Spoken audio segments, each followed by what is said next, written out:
Bom, em nome do Corpo Freudiano, né, Escola de Psicanálise de São Paulo, gostaria de agradecer a presença de vocês. Um agradecimento especial para o nosso convidado, que é o Orlando Marçal Júnior, de Londrina, Paraná, por gentilmente ter aceito o convite, participar dessa atividade, né? Psicanálise e literatura. É uma atividade da formação permanente que eu prezo muito e gosto muito dessa conexão e interlocução da psicanálise com a literatura. No encontro de hoje, exploraremos a interlocução entre a psicanálise e a literatura infantil, com o tema A importância dos contos de fadas na constituição da subjetividade. Analisaremos como essa forma de literatura, voltada para o público infantil, contribui significativamente para o desenvolvimento psíquico da criança. Bom, para quem não conhece o Orlando, eu vou falar um pouquinho sobre um mini currículo dele. Orlando Marçal Júnior é psicanalista, psicopedagogo, com sólida experiência como professor de psicologia, filosofia e história. Formado pela Universidade de Brasília, possui especializações em psicologia jurídica pelo ISB e em educação e saúde mental pelo ICSH-CESP. Orlando é também idealizador e diretor da plataforma Percurso Psicanalítico, com sede em Londrina, que desenvolve atividades voltadas à formação do psicanalista. Convidamos todos vocês a embarcar nessa jornada de magia e fantasia pelos clássicos, contos de fadas, explorando sua relevância para a constituição psíquica. Vamos nos deixar levar por essas histórias e descobrir como elas podem ajudar as crianças como instrumento para a compreensão do seu universo. Então, Orlando, você vai ter mais ou menos uns 25 minutos, né? Só para eu dar um alô para você. Certo. Depois que você falar, eu entro com um pequeno comentário, uma contribuição, e depois a gente abre para que vocês possam participar com perguntas, comentários a respeito. Tá bom? Então, Orlando, a palavra é sua. É um prazer estar aqui com vocês, é um privilégio, né, conversar com os colegas sobre um tema tão relevante para a gente e tão quisto, tão é, amado até mesmo, né? Parece que é um pouco unívoca a discussão e a percepção de que os contos de fada agregam, né, e expressam como a linguagem, como os sonhos, a linguagem do inconsciente. O tema é a importância dos contos de fada na constituição da subjetividade, mas acho que caberia também colocar um pouquinho de magia nesse tema e chamarmos de a magia dos contos de fada na psicanálise. Ficou parecendo Disney, né? Mas é mais só faltou aquelas estrelinhas assim rodando, né? Saiu agora há pouco o desenho Wish, e alguns fizeram uma crítica ao desenho em si, mas eu não sou um bom crítico do desenho, da fotografia, mas a história em si achei maravilhosa, porque para mim foi a história do desejo, e trazia muito disso. Isso. Né? Então, assim, a gente sempre vê a Disney pasteurizando os contos de fada, trazendo algumas mudanças, e eu faço sérias críticas quando se chega nessa situação de se retirar o que é impactante, até a gente brincou agora há pouco, né? Enlevezar, na verdade, muitas vezes é aterrorizar. Os contos de fada, na verdade, tinham essa função, aterrorizar, trazer medo, e trazendo medo, elaborar alguns conflitos inconscientes. Bom, por que que os contos de fada fascinam tanto a gente? Por que mesmo os adultos e crianças entram com esse fascínio? Esses relatos, né, dos contos de fadas nos acompanham desde a infância. Aprendemos o Patinho Feio, Branca de Neve, a Bela Adormecida, e vamos caminhando nesses contos de fada desde a nossa infância até a nossa vida adulta. Há pouco tempo atrás saiu um relançamento da história do Chapeuzinho Vermelho, mas com um título de um filme adulto, um filme de terror chamado A Garota da Capa Vermelha. E foi para mim um dos filmes que mais trouxe, de fato, aquilo que é pretendido na construção desse conto de fada. Os contos de fada são, então, portais para o nosso inconsciente, repletos de simbolismos, significados ocultos que refletem os desejos, os medos, os conflitos da psique humana. Freud enxergou nos contos de fada uma rica fonte de análise.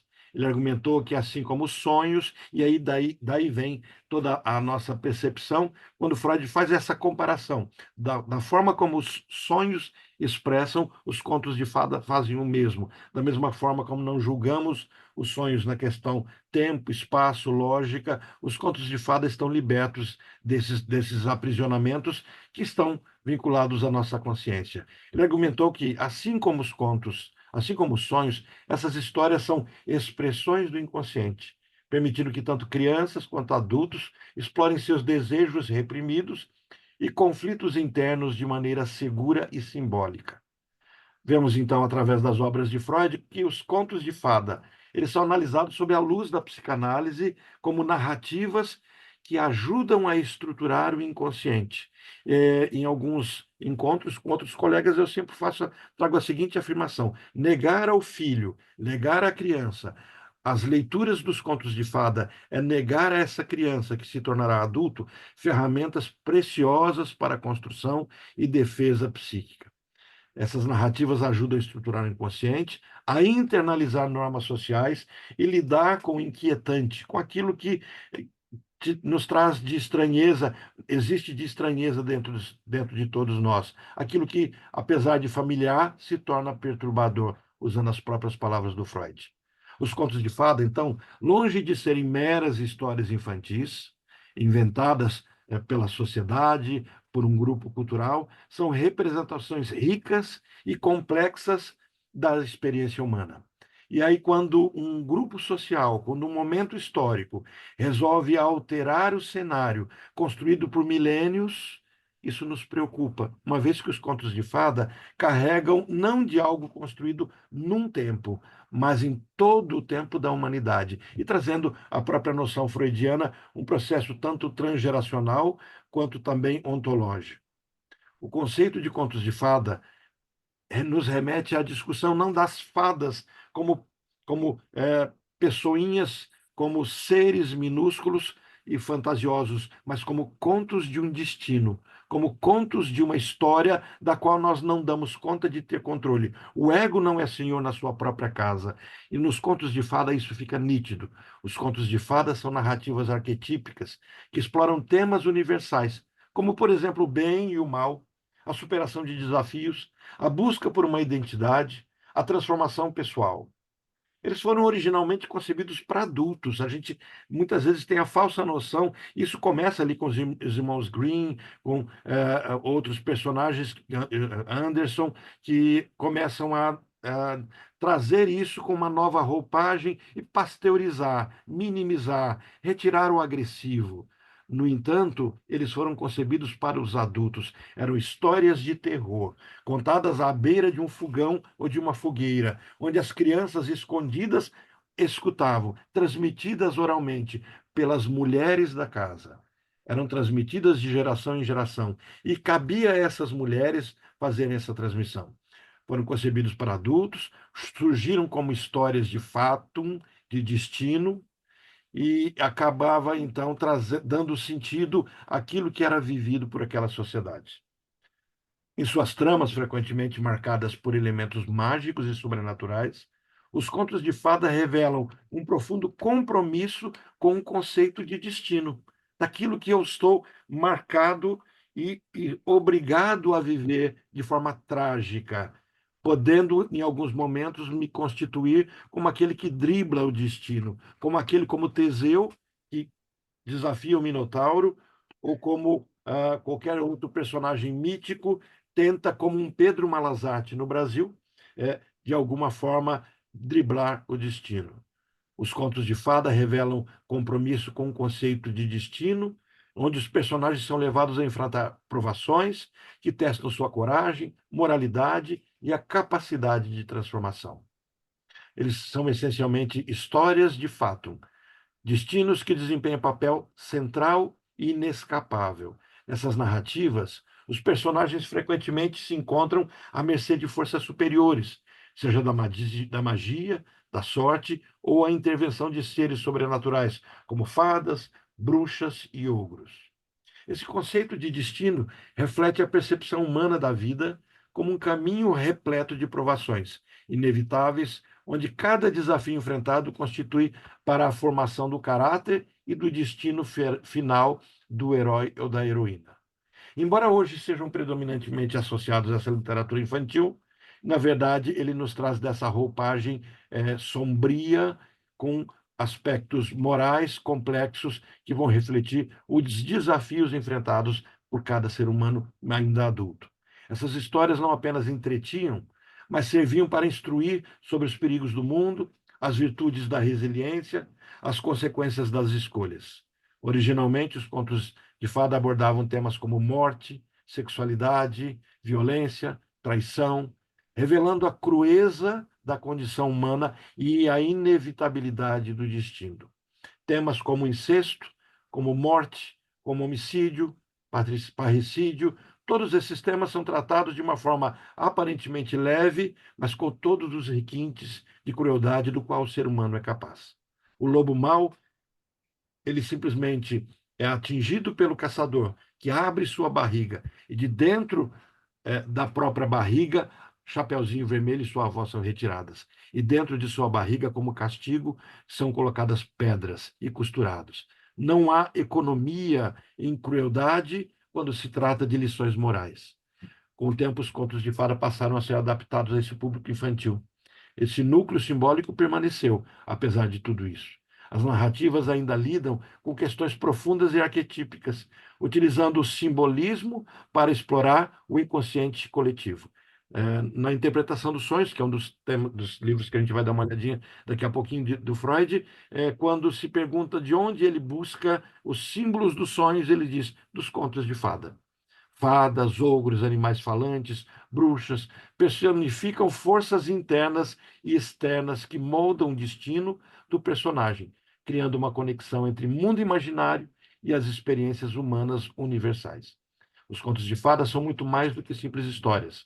Eles, na verdade, são, nas palavras de Freud, receptáculos de sabedoria ancestral, que exploram a jornada do ser humano em busca de significado e superação. Como histórias de fato e destino, essas narrativas refletem os desafios inevitáveis da vida, ensinam sobre coragem, resiliência, capacidade de transformação. Inicialmente concebidos para os adultos, os contos de fada mantêm seu poder terapêutico simbólico, funcionando como espelhos do inconsciente humano, onde o real e o imaginário se encontram na eterna dança do destino. Em suas densas e extensa obra, 5 textos de Freud trazem um destaque especial sobre os contos de fada. Em 1900, por exemplo, ao publicar a Interpretação dos Sonhos, ele descreve os contos de fada como expressão do inconsciente.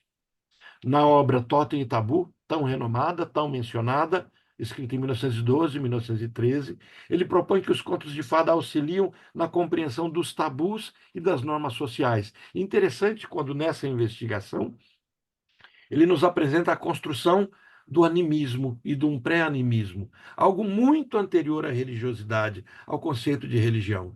E nos coloca em contato com uma criança que, por meio das palavras, atingem os seus pais e dominam todo o ambiente onde está, por um sinal, por um abracadabra, e dessa forma, então, a infância é repetida através dos contos de fada. Já em 1913, ainda em 1913, ele vai escrever Sonhos com material de contos de fada, afirmando serem narrativas simbólicas da função psíquica. Os contos de fada são descritos como receptáculo do sentimento humano em 1917, no texto chamado Uma Dificuldade da Psicanálise. Já em 1919, ao escrever o famoso O Inquietante, ou Infamiliar, ele esclarece que os contos de fada exploram o reprimido. Quando Freud escreve a interpretação dos sonhos, ele explora então a relação entre sonhos e criações poéticas, incluindo os contos de fada dentre essas criações.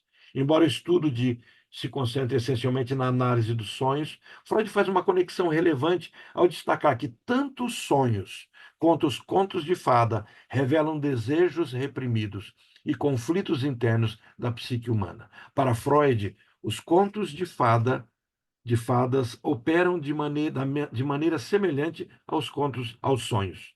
utilizando símbolos e narrativas que permitem a expressão segura e disfarçada de conteúdo inconsciente. Os contos de fada são, então, expressões simbólicas desse inconsciente.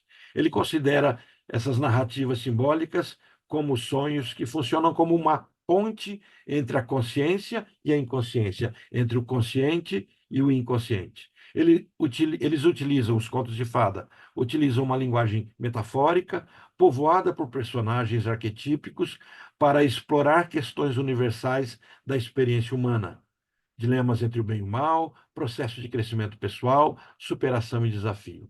Esse paralelismo entre sonhos e contos de fada sugere que ambos operam no mesmo campo simbólico, onde tempo e espaço são maleáveis, possibilitando que medos, desejos, conflitos sejam vivenciados e processados emocionalmente sem as barreiras da racionalidade consciente. Freud argumenta que, nas palavras dele, as relações entre os nossos sonhos típicos e os contos de fada e outros materiais poéticos certamente não são esporádicas nem casuais. Ele observa que muitas vezes a narrativa literária, assim como os sonhos, pode ser rastreada de volta ao processo de transformação do inconsciente, revelando a origem psicológica das criações poéticas. Esse processo evidencia que, assim como os sonhos, os contos de fadas são expressões autênticas do inconsciente que comunicam por meio de símbolos os complexos conflitos internos que moldam a subjetividade. Um dos aspectos centrais que Freud destaca é a frequente confusão de tempo e espaço nos contos de fada, uma característica que também se observa nos sonhos. Segundo Freud, essa distorção narrativa não diminui o valor do conteúdo essencial dessas histórias, pois a importância não reside na coerência temporal ou espacial, mas no significado psicológico que elas transmitem. Ele observa que o estado de vigília, faze- que no estado de vigília fazemos muitas vezes a mesma coisa. Basta pensar nos contos de fada, em tantas criações da imaginação ousadas e plenas de sentido, sobre os quais apenas um insensato diria: isso é um absurdo, porque é impossível. Essa afirmação de Freud reflete sua visão de que a mente humana, tanto em sonho quanto em vigília, utiliza narrativas fantásticas para expressar o conteúdo psicológicos complexos. Os contos de fadas, assim como os sonhos, tornam, tornam possíveis a exploração de temas difíceis e a confrontação de medos e desejos inconscientes de forma segura e indireta. Como abordar uma criança, um adulto que sofre por uma situação de incesto, abordar o tema de uma forma não invasiva, como, por exemplo, o conto Pele de Asno faz, onde um pai enlouquecido, eh, apaixonado pela mulher que morre, se apaixona agora na mulher que ele vê surgindo em sua filha e deseja casar com ela. Essa menina, tentando se proteger de todo o caminho construído pelo pai, que era incestuoso, agora orientado por sua fada madrinha, começa a montar toda uma estratégia, se cobrindo cada vez mais de peles. E assim é possível que a pessoa que está vivendo na pele toda a angústia de uma figura de incesto possa, de alguma forma, perceber a ressonância em si mesmo sobre o tema. Freud via a imaginação como uma poderosa ferramenta para acessar o inconsciente. Contos de fada com suas tramas fantasiosas e desvios das normas da realidade servem como extensão da mente inconsciente, ajudando o indivíduo a explorar temas emocionalmente carregados que seriam difíceis de se enfrentar diretamente. Eles possibilitam que o leitor, especialmente a criança, vivencie conflitos internos, experimente soluções simbólicas para os mesmos, promovendo a elaboração psíquica e o desenvolvimento da subjetividade. Freud enfatiza que o que realmente importa nos contos de fada, assim como nos sonhos, não é a aderência à lógica do mundo real, mas o conteúdo psicológico que eles carregam. A história As histórias atuam como veículos para a expressão de desejos reprimidos e conflitos emocionais, proporcionando uma forma de lidar com aspectos da psique que são muitas vezes desconfortáveis ou reprimidos na vida cotidiana. Ele critica o racionalismo excessivo, que desconsidera o valor dessas narrativas como absurdas ou impossíveis, argumentando que esse ponto de vista falha em reconhecer o profundo valor simbólico e psicológico dos contos de fada. Para Freud, essas histórias têm um papel essencial na constituição da subjetividade e no entendimento dos processos internos que governam a mente humana. Elas oferecem um espaço imaginativo onde o inconsciente pode se expressar e onde o indivíduo pode, mesmo que simbolicamente, enfrentar e integrar aspectos conflitantes de si mesmo. Fica então claro que nessa obra, Interpretação dos Sonhos, Freud valorizava os contos de fada como ferramenta poderosa de expressão simbólica que opera de forma semelhante aos sonhos, ajudando a formação da subjetividade e a compreensão dos processos internos da mente. Eles não são meramente entretenimento infantil, mas sim narrativas ricas de significado que possibilitam a vivência e a elaboração de desejos, medos, conflitos reprimidos, contribuindo para o desenvolvimento emocional e psíquico. Nessa obra ainda, alguns contos de fadas são mencionados explicitamente. Ele menciona a roupa nova do imperador, dizendo: o conto de fadas de Andersen narra a história de dois trapaceiros que tecem para o imperador uma roupa preciosa. Mais à frente ele diz: o alfaiate valente ou sete de uma vez. No conto de Grimm, o alfaiate valente ou sete de uma vez é narrado o sonho muito parecido com o de um homem que teve sucesso. Depois, nas notas, ele complementa o mesmo termo. Mais adiante ainda, ele diz, ele relata um caso de um conto bem interessante, de uma fada que concede às pessoas, a um casal, três desejos. E a mulher, encantada pelo cheiro de salsicha do vizinho, deseja a salsicha. O marido, revoltado com aquela cena, acaba desejando que a salsicha fique então colada no seu nariz.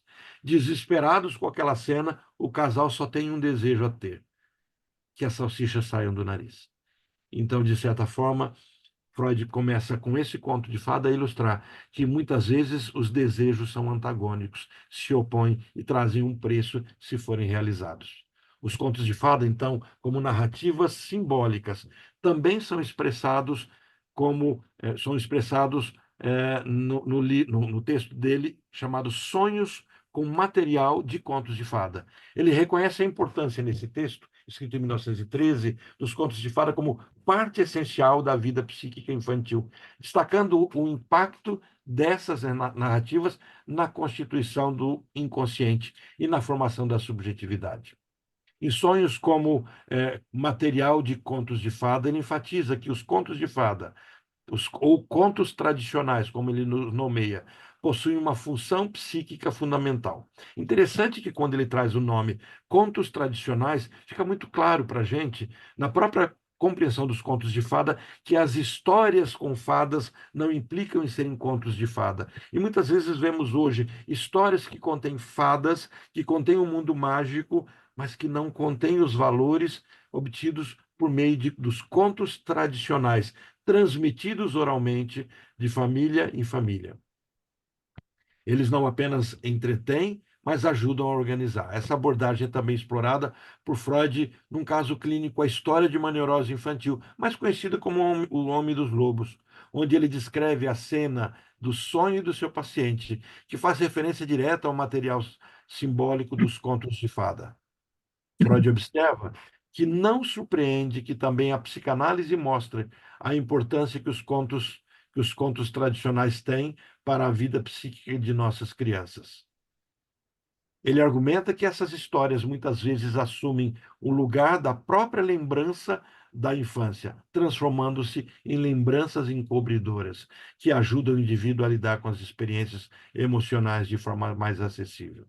Freud sugere que, para algumas pessoas, os contos de fada ocupam o espaço da memória, que substitui ou encobre essas experiências da infância. Essas narrativas funcionam como marcos psíquicos que ajudam a mente a organizar e a interpretar suas próprias vivências. Ao criar uma estrutura imaginária que substitui as lembranças reais, os contos de fada tornam-se emocionalmente mais acessíveis, ajudando a criança e o adulto a lidar com os traumas e os conflitos de uma maneira simbólica e indireta. A ideia de lembranças encobridoras sugere que os contos de fada podem atuar como um mecanismo de defesa psíquico, encobrindo memórias dolorosas ou difíceis de processar. Essas histórias oferecem uma forma simbólica e segura para a criança explorar emoções perturbadoras, projetando-as em narrativas que apresentam soluções metafóricas para os seus próprios dilemas internos.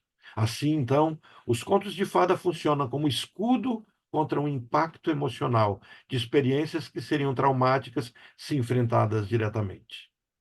Freud destaca que o elemento dos contos de fada frequentemente aparece nos sonhos, revelando uma conexão íntima entre narrativas e inconsciente. Contos de fada fornecem um repertório simbólico que o inconsciente utiliza para expressar desejos reprimidos, medos de conflitos não resolvidos. Isso se alinha com a visão freudiana de que tanto os sonhos quanto os contos de fada utilizam a linguagem figurativa para dar forma ao conteúdo psíquico que não podem ser diretamente abordados no estado de consciência. A psicanálise, então, reconhece que os contos tradicionais, não apenas como fontes de entretenimento, mas ferramentas significativas no desenvolvimento emocional e psicológico das crianças. Essas narrativas permitem que as crianças vivenciem de maneira simbólica os conflitos internos, aprendendo a lidar com suas emoções por meio da identificação com personagem e situações arquetípicas. Freud enfatiza que esses contos ajudam a estruturar a psique, fornecendo modelos narrativos que ajudam a criança a interpretar o mundo e as suas emoções. Os contos de fada funcionam como espaços projetivos, onde crianças podem transferir suas ansiedades, medos e desejos, utilizando personagens e cenários fantásticos para experimentar soluções emocionais para o seu próprio conflito. Nos tempos modernos, atuais, há um filme bem interessante chamado Pontes para a Terabitia. E toda a lógica desse filme é a busca de um conto de fada construído por crianças para conseguirem elaborar a angústia do abandono, do bullying, e do desespero vivenciado pela tristeza humana. A presença desses elementos nos sonhos demonstra que o conteúdo simbólico dessas histórias continua ativo na mente, contribuindo para a forma como o indivíduo processa sua experiência e desafios emocionais ao longo da vida. Freud sugere a influência dos contos de fada como profunda e persistente, moldando o inconsciente e as memórias de uma forma que perdura além da infância. Eles atuam na constituição do imaginário e na elaboração simbólica de medo, desejo e conflito, simbolizando que o sujeito lide com esses aspectos internos ao longo da sua vida. A durabilidade dessas narrativas dentro da estrutura psíquica reflete seu papel crucial na formação da subjetividade. Ainda em 1917, no texto Uma Dificuldade da Psicanálise, Freud nos traz a definição de conto de fada como receptáculos dos sentimentos. Os contos de fada servem como meio de explorar e expressar sentimentos humanos fundamentais, permitindo que as crianças compreendam suas emoções em um mundo onde a linha entre humano e animal é fluidamente percorrida. Essa perspectiva enriquece o o entendimento psicanalítico da formação da identidade e da relação com o outro, tanto na infância quanto na vida adulta. Freud esclarece que as crianças têm uma relação intrínseca e não hierárquica com os animais, o que se relaciona com os contos de fada como espaços que expressam sentimentos humanos profundos. A criança não faz distinção entre a natureza entre sua natureza e a dos animais, projetando os seus sentimentos neles. Isso é curioso, porque quando Freud é questionado na interpretação dos sonhos, claro que por ele mesmo, que era o autor que se questionava sobre o que poderia significar sonhar com animais, e ele deixa muito claro que é trazer a discussão do sonho a questão das emoções e dos sentimentos. Animais asquerosos trariam do desagradável, animais fofinhos e domésticos poderiam trazer até mesmo a figura dos filhos. Essa identificação cria uma ponte emocional que permite à criança explorar suas emoções de forma segura. Nos contos, animais falantes muitas vezes personificam emoções humanas, permitindo que a criança reconheça e compreenda sentimentos como medo, amor, tristeza de maneira lúdica. Por meio dos contos de fada, então, temos a capacidade de descolar sentimentos como medo, emoções como medo para seres não humanos, como animais, sem desmerecer figuras autoritárias ou familiares.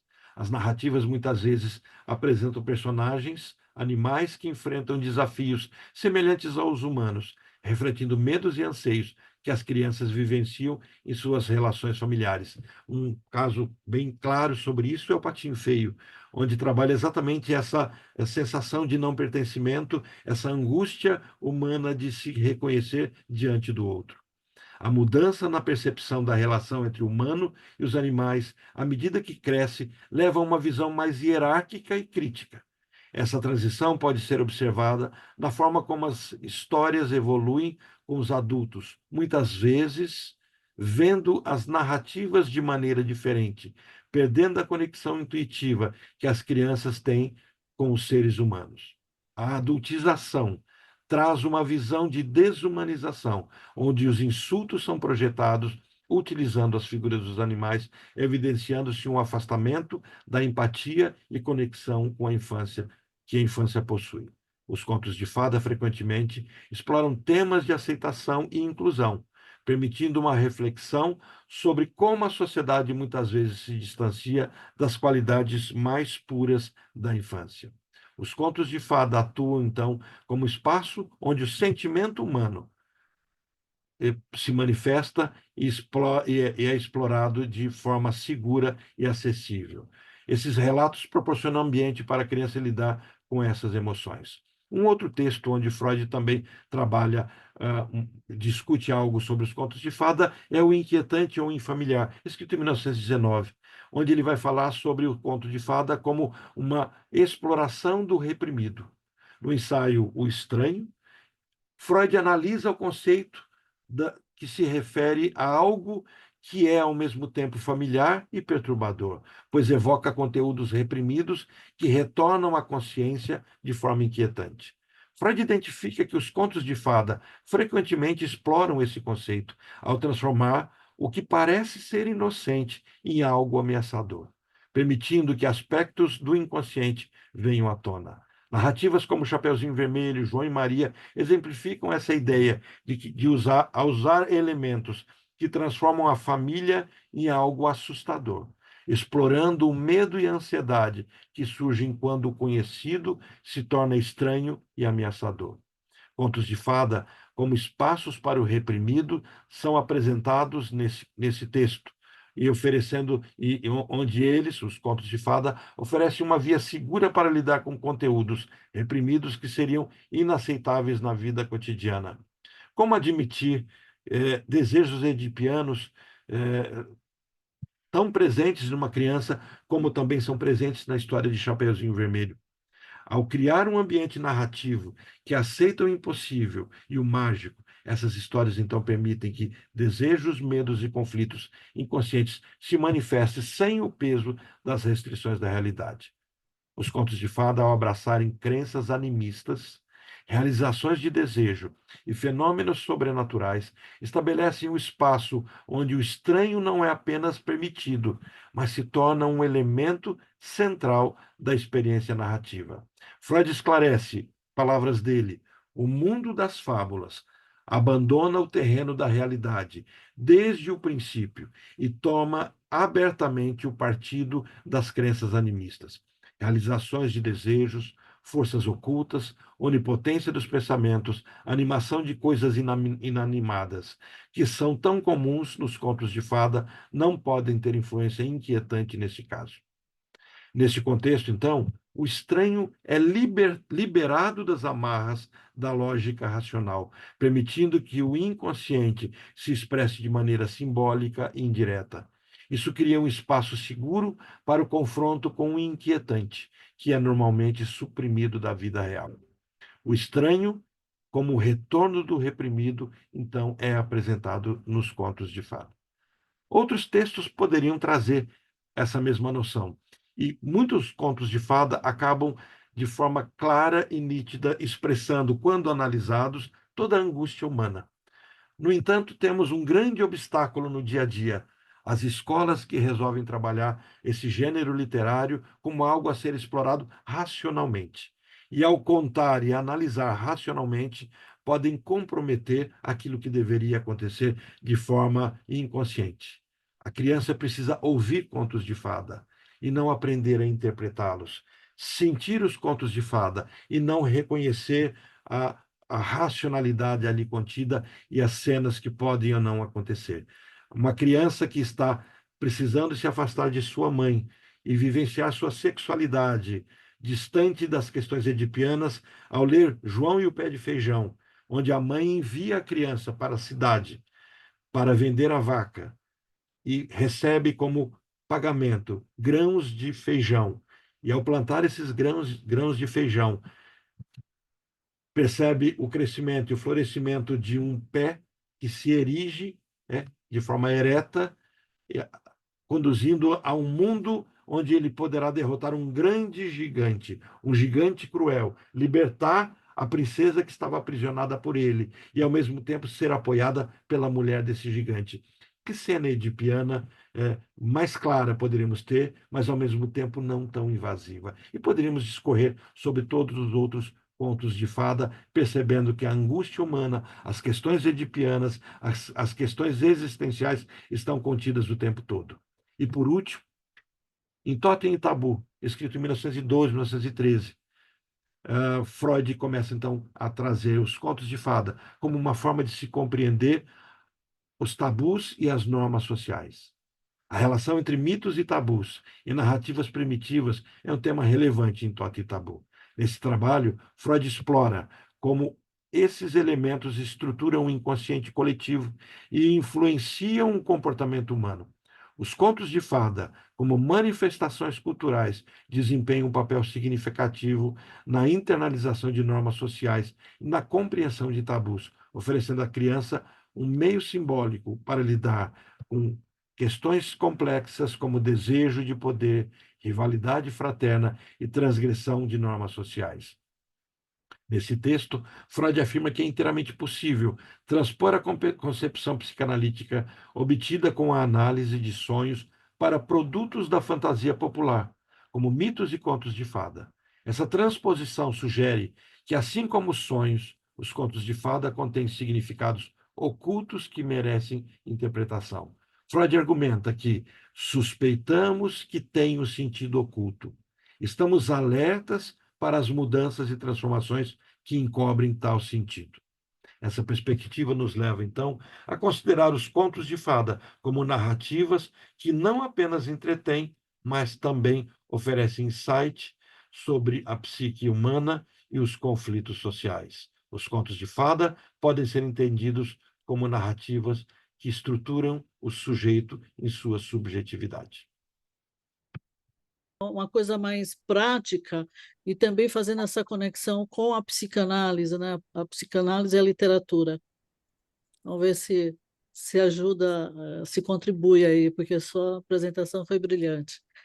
A psicanálise como método, teoria e tratamento oferece uma chave fundamental para entender a alma humana. Por isso, não surpreende a proximidade natural entre psicanálise e literatura. Embora sejam áreas distintas, ambas compartilham o objetivo de explorar os aspectos da subjetividade humana. A literatura, expressão do que há de mais íntimo. Oi? Está ouvindo, né? Vocês estão ouvindo? O que há de mais íntimo e subjetivo nos seres humanos pode servir como fonte de pesquisa para a psicanálise, enquanto a teoria psicanalítica oferece novas formas de interpretar essas obras. Unidas pela linguagem, essas disciplinas se tornam poderosas, uma vez que têm como eixo comum a complexidade da palavra, atravessada pela vida. Como bem sugere o psicanalista inglês Adam Phillips, tanto a análise quanto a literatura são procuradas quando precisamos de palavras melhores. Eu acho isso o máximo. Nesse fascinante jogo de escuta das narrativas, os afetos e a percepção do mundo podem ser ressignificados. É por essa razão que os contos de fadas continuam a encantar pessoas de todas as idades ao redor do mundo. Embora hoje sejam considerados clássicos da literatura infantil, suas origens são bem diferentes do que conhecemos. Remontam a tempos antigos e, curiosamente, não eram originalmente voltados para a criança. Isso que você acabou de dizer. O termo fada deriva do latim fatum, que significa fado ou destino. Com raízes na tradição oral, essas histórias atemporais ajudavam as comunidades camponesas a enfrentar as longas e rigorosas noites de inverno, abordando temas como os perigos do mundo, a morte, a brutalidade humana e as forças incontroláveis da natureza. Tem uma voz de Tem uma fundo. voz, dá para se puder Tem desligar, mesmo, tem eu uma tô procurando voz. aqui para a gente desliga, mas não tá achando. É. A propósito, uma das maiores aproximações entre os contos de fadas e a psicanálise é o papel que ambas desempenham na busca por tratar as dores da alma. Quando alguém recorre à psicanálise, o objetivo é aliviar o sofrimento por meio da cura pela palavra, o que envolve a exploração dos pontos obscuros, ou seja, a outra cena, o inconsciente. Esses aspectos geralmente emergem pela associação livre, através da qual os analisandos constroem narrativas sobre suas vidas. Da mesma forma, os contos de fadas são histórias que funcionam como uma ferramenta para elaborar sentimentos carregados de sentidos, capazes de trazer alívio ou apontar uma saída mais saudável. Em resumo, a cura pela palavra envolve contar histórias. Freud foi um grande leitor de fábulas, mitos e histórias de muitos autores, como Shakespeare, Flaubert, Goethe, entre tantos outros. E encontrou na literatura uma inspiração essencial para a construção da psicanálise. Ele mesmo afirmou que sem a literatura jamais teria conseguido ultrapassar os limites da medicina para criar sua teoria. O próprio conceito do complexo de Édipo, fundamental em sua teoria, foi inspirado na história de Édipo Rei, do dramaturgo grego Sófocles. Podemos também citar seu texto Das Hammerlich, O Estranho, que foi inspirado na história O Homem da Areia, do escritor E.T.A. Hoffmann. E outro que lembrei também, que é Os Sonhos na Gradiva de Jensen, também foi inspirado na literatura. No ensaio Escritores Criativos e Devaneio, de 1908, ele argumenta que a escrita criativa, assim como o sonho diurno, é uma continuação ou um substituto das brincadeiras da infância, representando desejos sexuais infantis de forma disfarçada. Ao contrário da criança pura e inocente de Rousseau, a criança de Freud, como se sabe, é dotada de uma sexualidade perversa, polimorfa, além de ser agressiva e egoísta, e por isso são intoleráveis. Na sua visão, o que distingue o escritor criativo das pessoas comuns é que ele encontrou uma maneira aceitável de descrever desejos inaceitáveis. Enquanto as pessoas comuns, os neuróticos, substituem a realidade pelo sintoma, o escritor criativo inventa uma nova realidade. Curiosamente, os contos de fadas, até pouco tempo, eram considerados por pais e educadores como histórias que retratavam um mundo de crueldade e de violência. Por essa razão, essas histórias foram, por muito tempo, desprezadas e banidas do universo infantil. O aspecto fantasioso e lúdico que hoje os envolve surgiu da necessidade de minimizar enredos controversos e polêmicos, próprios de uma época em que ainda não havia sido inventado o conceito que hoje conhecemos tão bem, a infância. As versões modernas datam do século XIX e são tributárias da criação da família nuclear e da invenção da infância, tal como a conhecemos hoje. Vale destacar que essa mudança ocorreu após a psicanálise ter desmistificado a inocência e a simplicidade do mundo infantil, reconhecendo a importância e o valor contido nos contos de fadas. Eles voltaram a ser lidos e discutidos justamente por descreverem um mundo pleno de experiências por meio da magia e da fantasia. Segundo Philippe Herrier, em seu livro A História Social da Criança e da Família, o conceito de infância nem sempre existiu. Através da sua pesquisa, Herrier mostra como a infância é uma invenção do século XIX. Antes disso, a criança era considerada um pequeno adulto. Assim, a valorização da criança vista como possuidora de uma subjetividade diferenciada dos adultos é muito recente. Dessa forma, as histórias de contos de fadas são transmitidas de geração em geração, passada por avós e pais, e chegarão aos nossos filhos. E continuarão.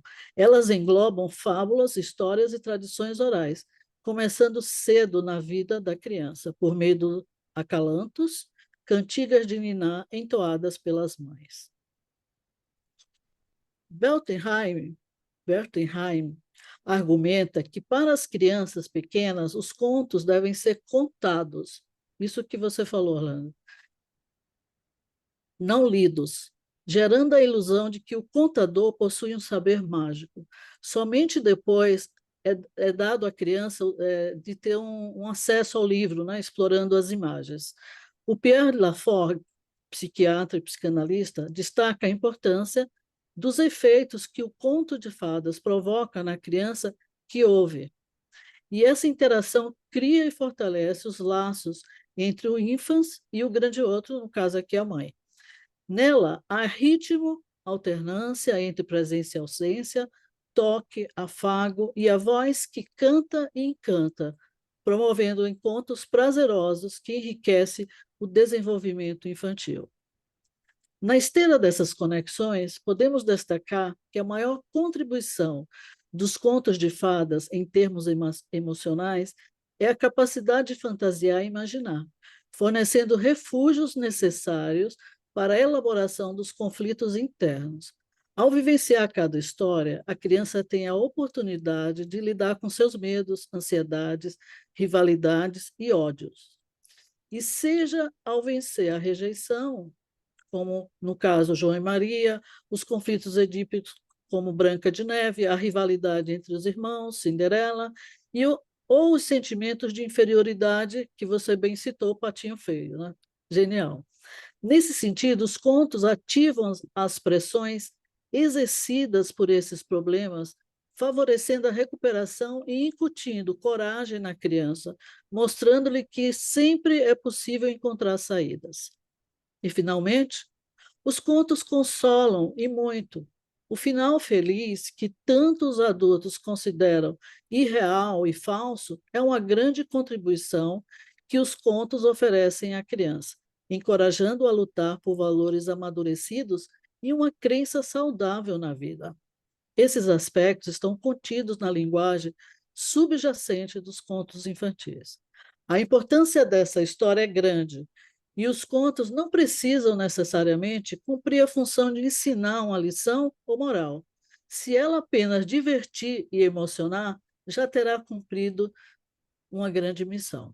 Sabemos, no entanto, que quando uma história diverte ou emociona, ela também transmite ensinamentos de forma lúdica, tornando-se ainda mais valiosa. Quando uma criança ouve uma história, ela começa a ter contato com assuntos complexos, como os vínculos entre pais e filhos, experimenta sentimentos de amor, inveja, ciúme, até mesmo o tema da morte. Como esses assuntos são apresentados de forma simbólica, com direito a muita fantasia, criaturas mágicas, a criança tem a oportunidade de lidar com temas árduos e nem sempre agradáveis, mas também a possibilidade de entrar em contato com questões que fazem parte da vida. Muitos pais, até mesmo profissionais, comentam: quando conto histórias envolvendo o lobo mau, meu filho fica ansioso, faz perguntas, tem pesadelos e nos procura dizendo que sonhou com o lobo. Diante disso, alguns pais ficam preocupados. Tentam alterar a história, acreditando que assim protegerá a criança, eliminando a causa do medo. No entanto, ao fazer isso, privam o seu filho de enfrentar seus conflitos internos. Porque, na verdade, o lobo, a madrasta cruel ou o ogro não são apenas vilões externos, mas representações dos medos e angústias que a criança carrega dentro de si e precisa, sim, elaborar. Esses personagens oferecem uma forma de dar nome a sentimentos que já existem.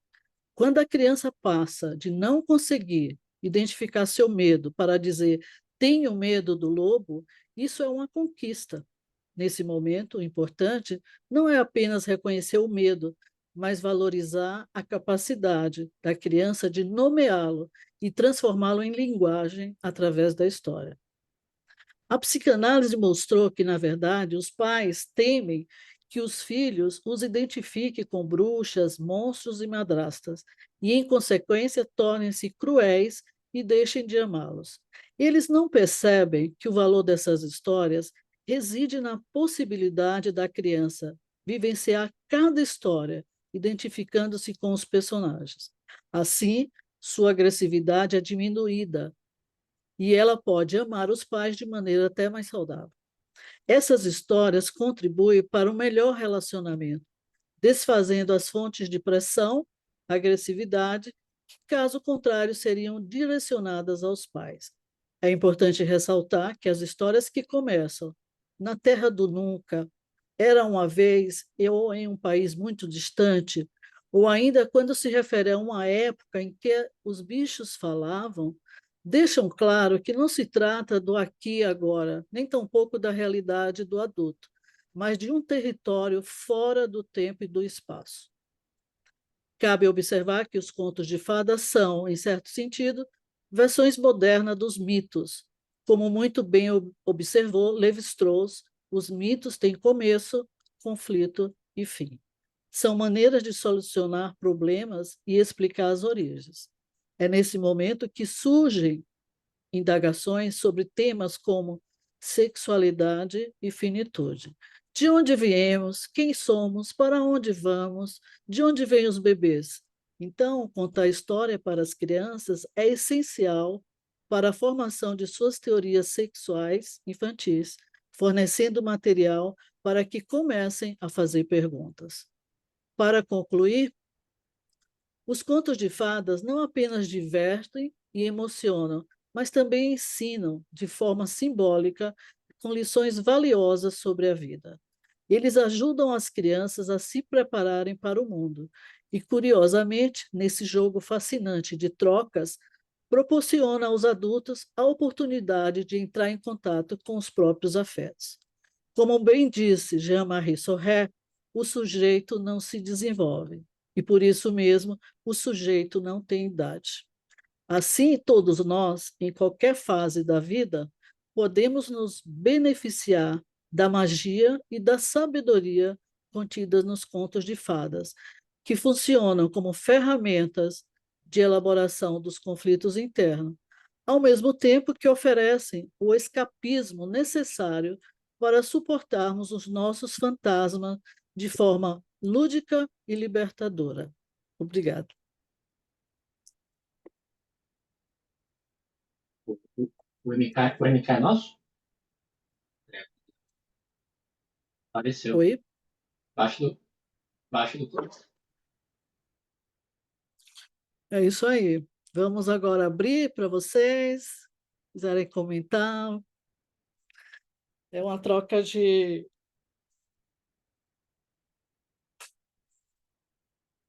ensinamentos aí sobre os contos de fadas, o que vocês pensam. quer fazer perguntas.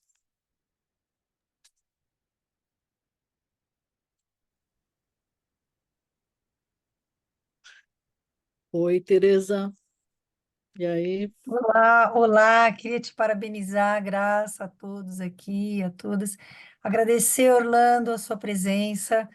Eu sou a Teresa Lambert, eu trabalho com a criança e o adolescente aqui na USP, então fiquei muito comovida pela apresentação de vocês. Me perdoem, até tive problemas, entrei um pouco depois, mas deu para pegar o conjunto. E acompanho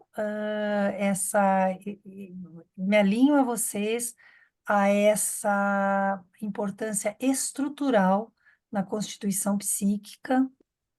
Quem lida com criança e adolescente sabe disso. Acho que Orlando rastreou bem em Freud, né, os pontos que estão. Eu gostaria de só reiterar isso, o quão importante é, enquanto função estrutural, a figurabilidade frente ao horror do real que a criança está passando na sua, nos primeiros, vamos pensar os primeiros anos, na angústia de castração. Então, a função de ancoragem, inclusive Lacan trabalhou bastante isso, né? A função estruturante do imaginário, essa coisa essa possibilidade de termos psiquicamente, fecha os olhinhos e imagina a inventividade, a imaginação, é, que, por exemplo, é o quê? Parênteses clínico, que na psicose está estourado, né? Não se conta com essa defesa e isso retorna no real, retorna de fora. Então, é só para a gente comentar muitíssimo brevemente o quanto a função do imaginário na constituição psíquica é importante já desde a infância.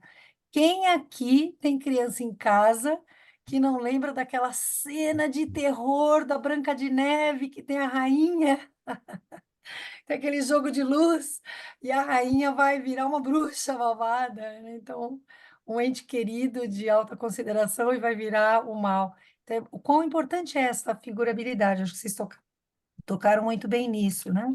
Só gostaria de perguntar, não, acrescentar antes de perguntar, que acho que para além de dar voz, entonação, ritmo, achei que vocês colocaram primorosamente bem essa coisa de é importante que um adulto querido dessa criança conte, né, com a sua libido. Por quê? Porque aí também se transmite um banho libidinal. Você citou o Marie Sorré, conheço bem o Marie Sorré, a tese dele, doutora, da Constituição Psíquica, muito legal, graças em que o banho libidinal no contato da criança com esse adulto. Bom, então, tem dois aspectos, o valor da escrita e o valor dessa entonação que confere uma transmissão de banho libidinal. E aí eu me lembro imediatamente daquela frase popular: quem conta um conto aumenta um ponto. Ou seja, Isso. transmite-se subjetividade. Olha que beleza, ao transmitir. Então, tanto serve de arrimo na função estrutural, como transmissão de um banho libidinal, como inclusive transmissão de subjetividade. A minha pergunta vai ao encontro da época, à luz da época atual, onde a gente vê minimizada a questão da escrita, as crianças muito cedo, muito precocemente vão para as máquinas, têm contato com os filmes aí da Disney, a Pixar, enfim, dos contos infantis, mas numa outra como a gente pode pensar num outro veículo onde o que está elidido, é a minha hipótese por vezes, está elidido esse outro próximo da criança que vai contar. Então, é a criança diretamente com a máquina e com a tal figurabilidade. Então, eu gostaria de um comentário de vocês, se vocês têm alguma hipótese que essa bolha maquínica que por vezes rouba, né, tolhe o encontro tão fabuloso estrutural da criança com o adulto. E por fim, dar fazer uma menção que nós trabalhamos aqui, você lembra, Paula? 7 minutos depois da meia-noite, que é um filme inglês, uma produção inglesa, você conhece, Orlando? Maravilhoso, é uma criança que se vale e a sétima arte traz para a gente os monstros que a criança vai criando e junta a questão onírica dela, que é bem como você colocou no mesmo alinhamento. Então é isso. A minha pergunta vai sobre a problemática da nossa contemporaneidade. Obrigada mais uma vez. Obrigada, Tereza.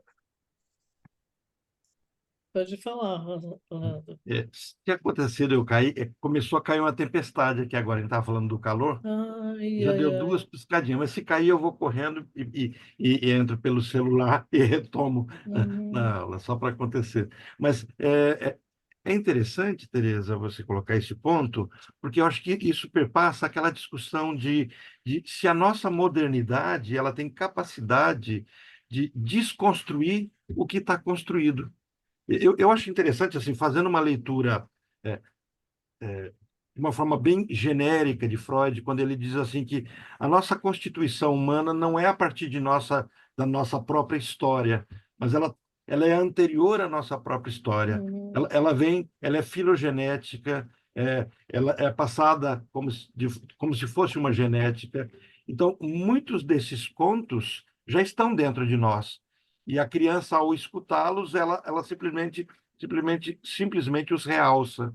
Então, nesse sentido, eu creio que mesmo essa modernidade, essa maquinação, essa desconstrução que vem acontecendo, ela é percebida no momento em que algo já está estruturado. Eu sou um pouquinho otimista sobre o humano. Quando se fala dessa desconstrução, eu acho que a gente arranha um pouquinho esse verniz. Eu acho que a humanidade ainda está protegida, de alguma forma, por conta da sua história. Até trazendo a questão, quando Freud fala na questão do Édipo, e ele vai dizer assim: olha, o meu superego não é construído a partir da minha história nem a partir dos meus pais, mas quando ele se constrói de material que veio dos antepassados, de tantas e tantas vivências. Você colocou, quem conta um conto, aumenta um ponto, e daí a relevância de ser contado exatamente para que eu deslize e fale algo que não estava escrito, né? Que traga alguma uhum. coisa que não foi montado ali de forma fixa. Então eu passo para o meu filho, para quem eu estou contando, algo que eu ouvi pela entonação. Quer dizer, então nós vamos ver famílias com algum nível de medo, de estrutura, que isso é passado na vocalização, na verbalização. Isso tem uma força muito grande. Então, eu acho que essa criança, quando ela tem contato com tela, com máquina, com aquilo que altera, algo do humano já está pronto. Então, eu acho que, nesse ponto, talvez eu seja acusado de ser um pouquinho utópico, mas eu acabo Uhum. tendendo a esse olhar freudiano. Hum, É, obrigada, Orlando. eu só queria acrescentar nisso que você fala, né? Que geralmente eu tenho um certo cuidado assim quando meus pacientes é a questão do filme, né? Porque o filme já vem com essa imagem pronta e acho Uhum. que já diz disso que vocês estão falando, né? Então, quando alguém conta essa história, e é muito legal porque assim, em algum momento Lacan vai dizer assim, antes de sermos falantes, somos musicais, porque é o Perfeito, som. concordo. Perfeito? Porque é justamente nesse ponto que o Lacan, no momento do ínfase, que a criança ainda não fala, e que ela é banhada, por isso, Aí Teresa, é o que banho você falou, libidinal. É, exato. o banho libidinal é daí que o Lacan desenvolve e é inspirado a criar o conceito de Lalang. Porque Exato. é esse caos de sons, de ruídos, de restos, de encantamento, magia. A criança não vê. O Beltenheim ele fala, né? Não dê o livro para a criança logo. Conte a história, né? Depois ela até pode folhear, porque geralmente os livros são muito bonitos, né? Tem todo aquele os desenhos, mas primeiro deixe ela se levar por o tom da sua voz, né? E aí Mas eu a estava criança, lembrando, Graça, se você me permite, a criança que não é boba nem nada, que é mega inteligente, ela está vendo essa figura que você está apresentando também, de ao estar ali com o livro, depois ela vai buscar este livro. Ora, ela vai quem aqui buscar, viu, exato, viu, viu o Sítio do Pica-Pau pela Rede Globo ou quem viu pela letra no livro? Quer dizer, exato, mostra, exatamente, mostra uma trilha, né? Bom, enfim. exato, exatamente, né? E estimula, né? Porque quando você pega a tela, já está pronto o personagem, né? Então alguém que te contou essa história, tem um tom, né? Coloca alguma coisa dele ali do outro, né? E essa mistura é que vai dar esse samba maravilhoso que é essa Constituição. A Paula quer falar, depois a Célia. Graça, só é Tá, porque você tá, me tá. trouxe à tona um ponto que também ligado, talvez esteja ligado que a Teresa estava colocando, eu não sei se eu perdi esse ponto, mas quando a gente vê essa alteração dessa modernidade, como por exemplo, quando você vê a fada madrinha nessa percepção de tradição, ela é substituta da mãe, né? Então, Isso. assim, todos os contos de fada onde eu tenho uma fada madrinha, a mãe morreu. Então eu Uhum, posso elaborar os meus desejos de uma mãe que não está ali, mesmo estando, né, com uma fada madrinha. E de repente agora que trouxeram uma Cinderela, um andrógeno. Quer dizer, essa roupagem sociológica contaminando um terreno. E aí o que eu, a forma como eu acabo visualizando isso é que é como se a gente anulasse um efeito terapêutico de um conto de fada que eu tenho que isso. elaborar a figura materna. Não importa se essa minha mãe é Uhum, homem, se a minha mãe é mulher. Não é essa a discussão. Mas é a figura materna minha, essa pessoa que tem esse papel de maternagem, eu tenho raiva, eu tenho angústia, eu vivo algo que precisa ser vivido. Por exemplo, uhum, Cinderela é um conto de fada chinês, né? Que remonta ali o Egito antigo, 3.000 anos antes de Cristo, a gente já tem essa figura da Cinderela. E Cinderela, no conto de fada dos mais antigos da Cinderela, ela mata a mãe. E ela mata a mãe porque a mãe não está dando atenção para ela. E depois surge um animal que depois vai se personificar a fada madrinha, que é essa nova mãe, para livrá-la da culpa de ter matado a mãe.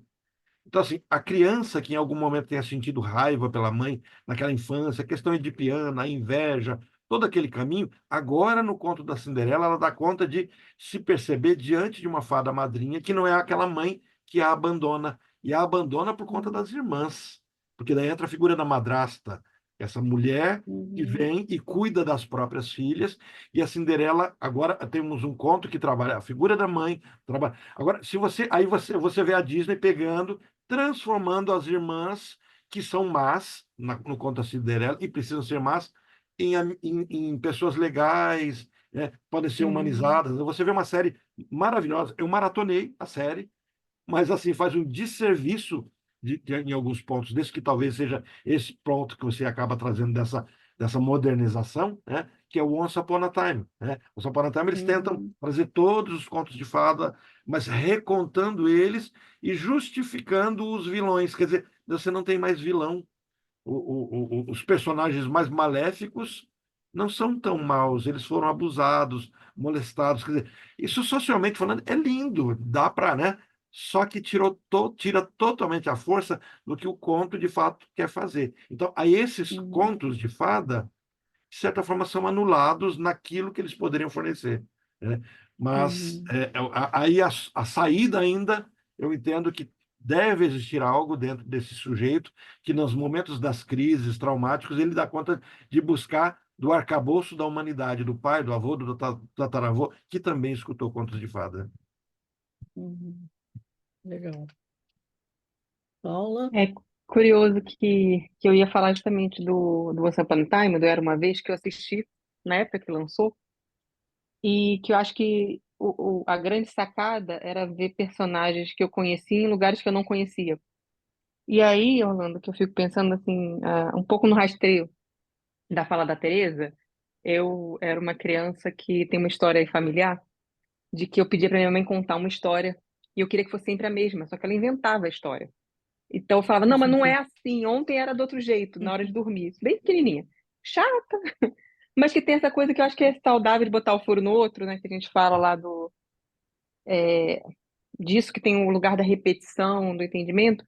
Mas, por outro lado, eu fico pensando, quando eu virei mãe, tinha um filmezinho, na verdade ainda era CDs e tal, que passava meio TV Cultura, então tinha cores, formas, e era uma coisa meio hipnótica, né?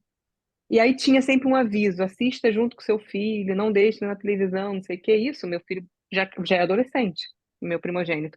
Então tinha essa coisa: quer assistir, não tem problema, mas senta junto, conversa sobre. Acho que tem uma coisa da mediação que a gente pode retomar de um outro lugar. E aí, Orlando, acho interessante que a sua fala me lembrou a questão das sereias, né? Porque é isso, quando a gente vê a Ariel ruiva, a gente reclama porque agora a Ariel é negra, quando a Ariel, na verdade, é um ser mitológico, né? E que as sereias são tão monstruosas, né? A gente vê isso em outras mitologias, que podem voar, ou que são seres que, né, que encantam para matar. Uhum. E me parece que, assim, quando a gente tira o lugar do conto de fadas de uma certa relação com o horror e bota ele num lugar de constituição do ideal, Uhum. as coisas vão para um outro lugar, né? Não é mais conto de Tem, fada. é, a conta da carochinha, talvez. Isso. E aí, nesse sentido, eu lembrei de uma série que está na Netflix, que eu acho bem interessante, chama Caos, com K, que ela atualiza a mitologia, essa relação dos deuses, e assim, é isso, né? Esses deuses greco-romanos e tal são deuses que são invejosos, que matam, que manipulam, que têm essa dimensão. É diferente desse lugar mais cândido do que o deus, sei lá, católico, ou qualquer coisa que o valha. E eu acho que traz essa dimensão de elaboração psíquica, assim, queria agradecer, Graça, não só pela proposta do tema, como pela escolha do convidado, também pelo texto, porque a gente passa pelos clássicos, mas passa pelo menos óbvio, que eu acho importante também, né, quando você traz o Dozen Highlands, né, o inquietante, o estranho, o familiar, é um texto, embora tenha lá o Homem de Areia, mas tem alguma coisa que traz essa dimensão inodada mesmo, né, daquilo que encanta, mas que ao mesmo tempo apavora, né, e que a gente tem que lidar com isso, né, com esse calor que traz uma tempestade que pode ser que acabe a luz. Que é disso que trata. Queria agradecer e deixar essa marca. Né? Obrigada. Você me Legal. lembrou agora o Coraline, que é de terror. De Sim, terror, né? sim, sim. E não é à toa que pré-adolescente adora terror, né? É, Sim, precisa, né? precisa, né, para dar tratamento a isso. Uhum. A Célia quer falar. Célia, Ok. Boa noite a todos. Quero agradecer ao Orlando boa pela noite. excelente explanação. E eu tenho duas questões, e uma acho que não se relaciona muito com a outra, mas para aproveitar o momento eu farei as duas já nessa mesma fala. A primeira tem um pouco a ver com o que a colega falou agora, com a questão da repetição. As crianças normalmente pedem para a gente repetir as histórias, né, os contos de fada. Quando é visto na televisão, pede para repetir também, e parece que sempre é novo. Parece que nunca eles riem igual, eles choram igual, né? As emoções afloram. Isso, de alguma forma, vem ao encontro dessa obra do Freud, recordar, repetir, elaborar. É o mesmo processo que acontece. Ela precisa dessa repetição para elaborar essa compreensão, né, do que para ela ainda são só imagens, são só conflitos, eu não sei. É esse processo psíquico que acontece. E a segunda questão diz respeito ao seguinte: a gente fala contos de fadas de uma forma muito genérica. E eu queria saber se existe contos de fadas mais apropriados para o período pré-edípico, se existem apropriados para o período que a criança está vivendo, ali o Édipo, e outros que seriam mais adequados para a fase pós-edipiana. Se existem isso, se poderia causar na criança, ao invés de ajudar na elaboração dos desejos dela, dos conflitos psíquicos dela, se eu contar se eu ler para a criança, se eu contar um conto apropriado para a fase pós-edipiana, no período pré, isso poderia causar nela algum trauma? Seria basicamente isso. Eu respondo, Graça. Claro, fique à vontade. É interessante, porque, assim, pegando esse olhar freudiano de que os contos de fada e os sonhos trabalham da mesma linguagem, são derivados do inconsciente, parece que recordar, repetir e elaborar, ou até a questão de Lacan, né? Eu vejo, depois e aí eu observo, quer dizer, até que isso tenha sentido, parece que cabe bem nessa metáfora. Quer dizer, a criança, eu lembro da minha filha assistir 20, 30, 50 vezes o mesmo desenho. E a gente fala, mas não vai cansar? Não cansa. E cada momento ela assistia e elaborava algo dela, até que chegava uma hora que ela, você não vai assistir aquele desenho? Não, não quero mais. E desinteressava. Então, parece que alguma coisa encaixou. O quê? Não pode ser contado. Porque se você Uhum. conta, você tira desse lugar do sentir e você encaixa, você traz para a consciência. Ele não vem, ele perde o lugar. Então parece que o conto de fada precisa ser elaborado dentro da fantasia para que ele não assuste, não amedronte, não traga de fato a realidade. Então, assim, é um ato de repetir enquanto aquilo ainda ressoa, enquanto aquilo chama a atenção daquela criança. E eu acho que tem muito a ver com isso. Não sei se os colegas, se a Graça vai concordar com esse ponto, mas baseado nessa perspectiva de que os sonhos contam das minhas angústias, dos meus desejos. Os contos de fada também contam. E aí entra o segundo Uhum. ponto que a Célia colocou. E se quando eu conto um conto de fada inadequado para aquela idade, por exemplo, eu conto o João e o Pé de Feijão para uma menina, uma vez que ele parece que um conto masculino, é o João que está indo resolver os problemas edipianos, da sexualidade dele. O que vai acontecer? Bom, eu lembro de uma cena, uma situação do Safra, o Gilberto Safra, ele atende um menino, e o menino está mudo, ele não consegue falar, ele passou por uma situação traumática, em que os pais foram viajar, ele fica com a família, não fica com os pais. Quando os pais voltam, ele não fala mais nada, começa a terapia, e o Safra conta um conto de fada das Mil e Uma Noites, a história do garoto esperto. Então, onde o menino, o pescador esperto, ele joga a rede Isso. para pegar primeiro ele pega uma bota velha, depois ele pega um burro morto, e por fim ele pega uma garrafa. Ele olha aquela garrafa, ele abre. Quando ele abre a garrafa, sai um gênio da garrafa, e aí ele fala: opa, um gênio, eu vou realizar o meu desejo. E o gênio olha para ele e fala assim: eu vou te matar. Mas como você vai me matar? E ele fala assim, aí ele conta a história dele, primeiro de uma forma bem sucinta, ele diz assim, olha, eu estou preso aqui há 100 anos e eu prometi, quem me soltasse, quem me liberasse, eu consideraria ele a pessoa mais poderosa do mundo. Ninguém me libertou. E aí eu fiquei mais 100 anos preso e eu disse que quem me liberasse, eu concederia três desejos.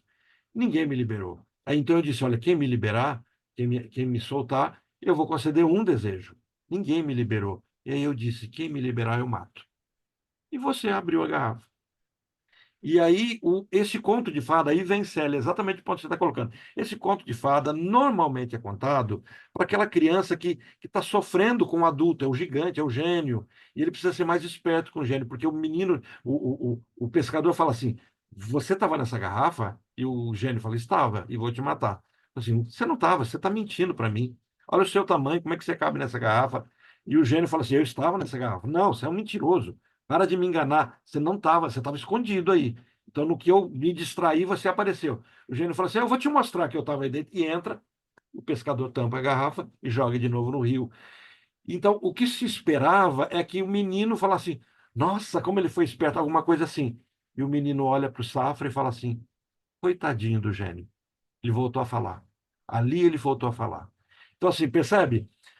Eu enxergo na cena aquilo que é o afeto, aquilo que me afeta, aquilo que vincula as Uhum. emoções que precisam sair e elas precisam de um caminho. Por isso que é um derivado do inconsciente. Ela precisa de um caminho. E os contos de fada constroem esse caminho, porque elas carregam dessas imagens. Então, por exemplo, se a criança está deslocada, não sabe o lugar dela, você conta o patinho feio, ótimo, encaixou nisso. Mas aí você conta um outro conto, você conta Pele de Asno. Pele de asno não é sobre desencaixe, é sobre abuso Uhum. sexual, é sobre. E aí você conta, mas aquela criança vai dar conta de, no Pele de Asno, talvez perceber quem está desencaixado. Talvez ela olhe a dor daquele marido, fala, coitadinho dele, olha quanta dor. Não, ele não vai, aquela criança não vai olhar a menina que ia ser abusada pelo pai, era assediada pelo pai, mas vai olhar talvez aquele homem que perdeu a esposa e está louco.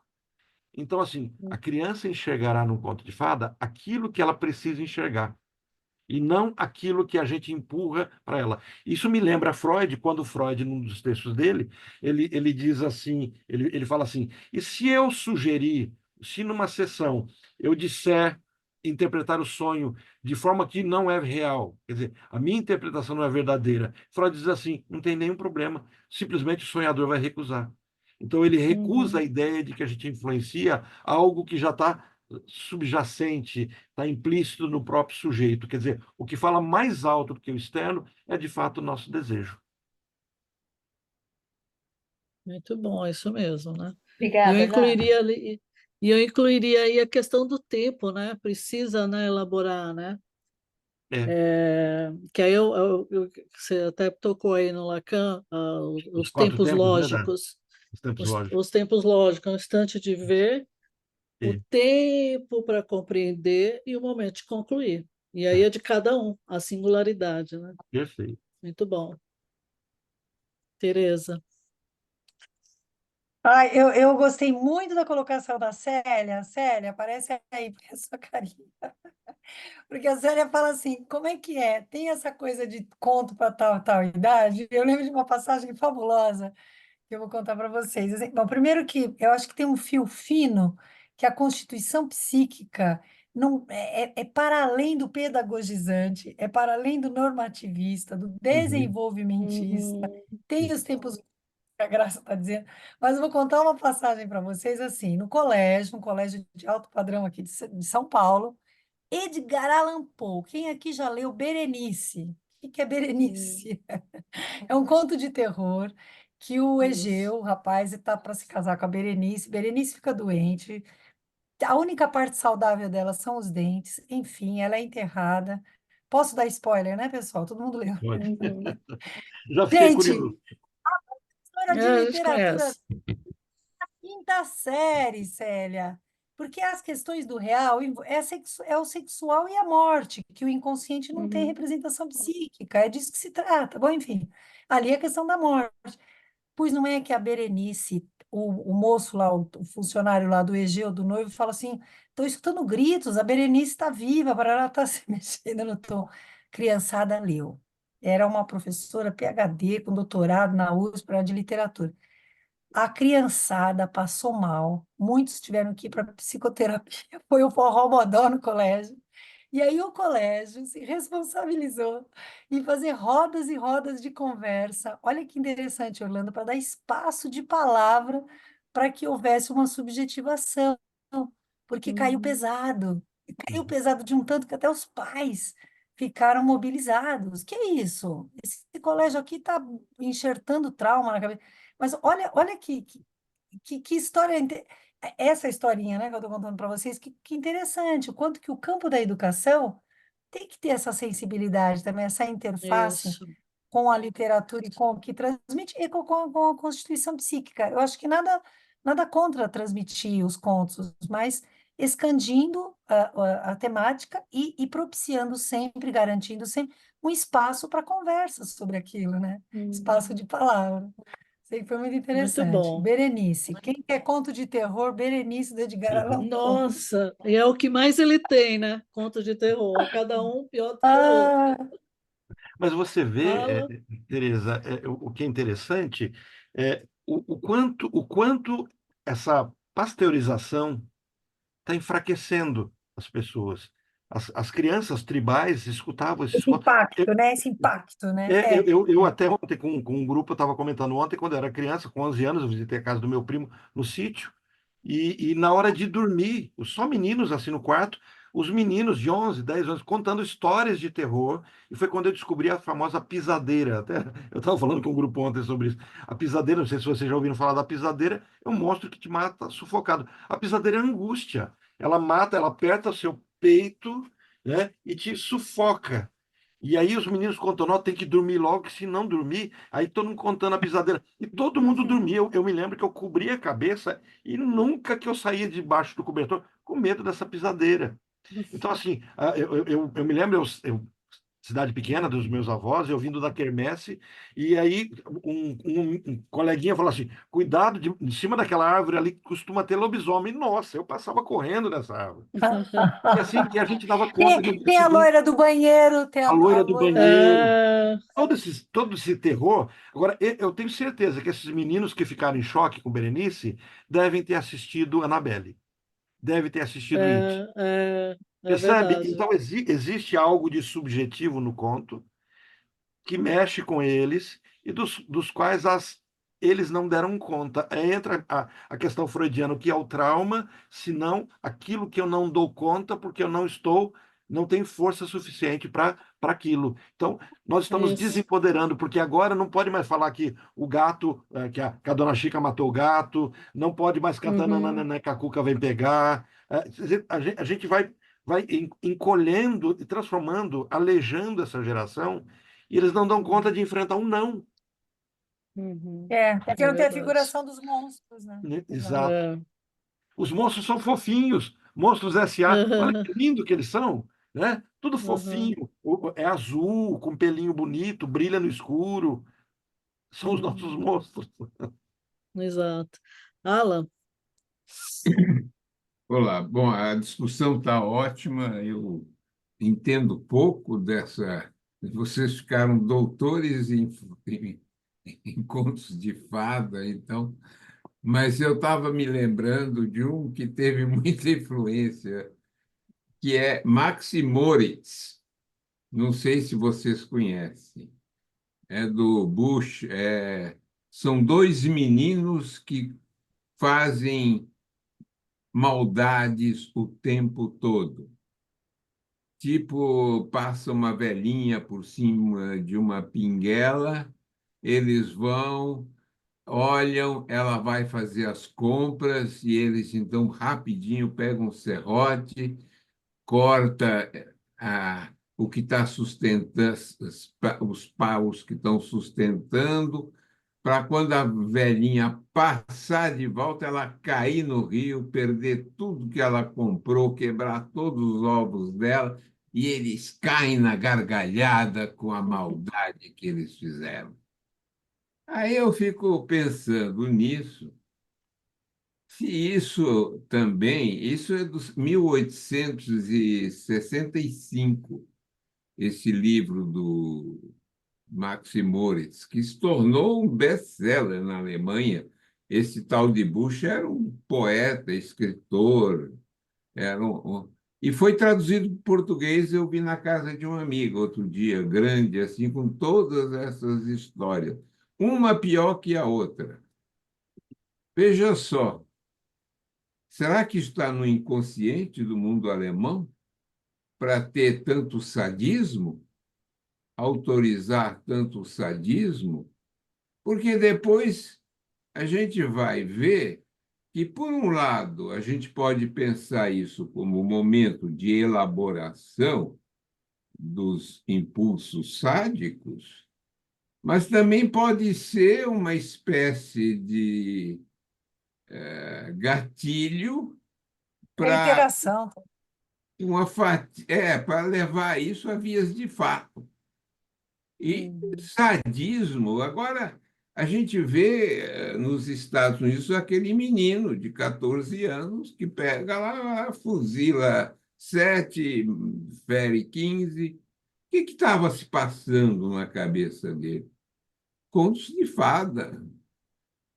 Superman, com aquele falos enorme, a R-15, não sei quantos tiros por minuto. Pá, pá, pá, pá, pá. E vai lá e mata o tempo todo. E a polícia, quando pega um carinha, vamos agora, mesmo que o cara não fez nada, vamos aproveitar para tirar o couro dele. De onde vem? Então, tem todo esse lado positivo do conto de fada, mas eu acho que pode ter um lado, acho que a Célia levantou essa questão, não é? Que pode ter um lado pesado também, porque a agressividade está em todo mundo, o sadismo existe. Agora, ele pode ser incentivado ou não, porque as pessoas não incentivam, é a fantasia e esse envolvimento com essas histórias. Então, não sei o que é que vocês Mas, acham. Alan, a fantasia existe, a agressividade existe, mas ela pode ter contorno ou não, que é a questão da borda, né? O que se Exato, aborda concordo. quando se conta um conto? Por isso Porque eu não falei é da essa história de escola, quem. né? Mas eu não estou Sim. falando de borda, nada disso, porque Não, a quem. abordagem. Quem está Mas abordando isso? eu não estou falando, você pode falar, então tem um Hum. pai ideal que conta tudo direitinho. Os contos estão aí, as crianças veem história em quadrinho e são alimentados por isso. Não Hum. tem. Você pode dizer a borda de quem? Quem vai pôr borda? É o pai? É a mãe? É o contador? Quem é?